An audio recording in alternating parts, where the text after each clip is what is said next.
નમસ્કાર મિત્રો, આપણે આવ્યા છે ધર્મજના જૈન દેરાસરમાં અને આ ધર્મજથી માત્ર 5 કિલોમીટરના અંતરે છે. એ તમે પાછળ જોઈ શકો છો. એનો ગેટ છે, ભવ્ય મંદિર છે. આવો તમને અંદરથી બતાવું.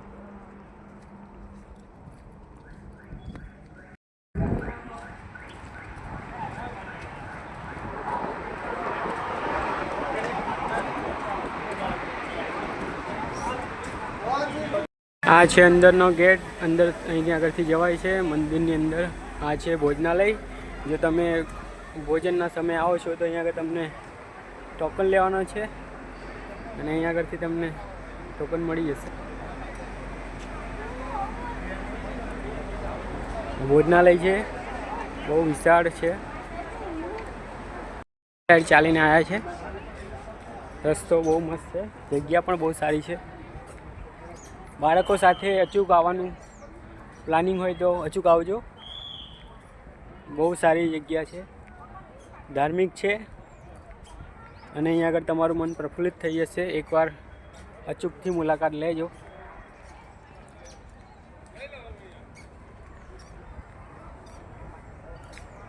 આંબાવાડિયું બનાવ્યું છે. જો પાછળનું લોકેશન બેસ્ટ લોકેશન છે અને આ પાછળ ભવ્ય મંદિર છે.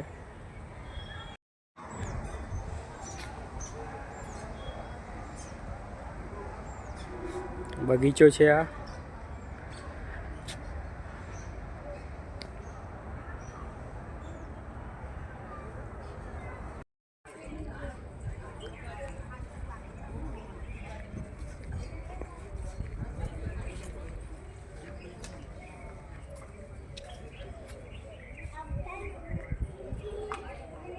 બહુ ભવ્ય મંદિર છે.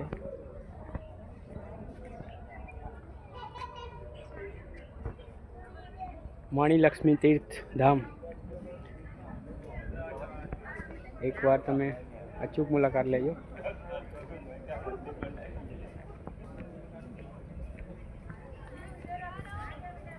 આ બાજુ પણ મોટું એવું ગાર્ડન છે.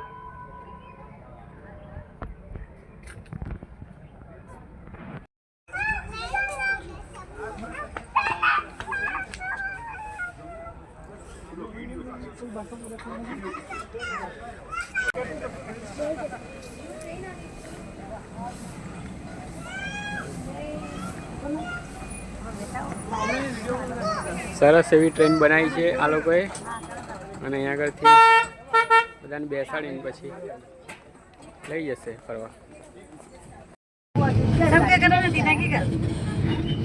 હેલો પ્રિયા,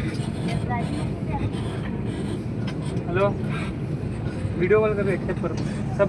ફાઇનલી અમે નાની ગાડીમાં બેસી ગયા છે અને અહીંયા આગળથી અમને આ દર્શન કરાવશે ચારે બાજુ ફરીને. તમે તમારા નાના બાળકોને લઈને આવી શકો છો. અહીંયા આગળ સરસ એવી ફરવા લાયક જગ્યા છે.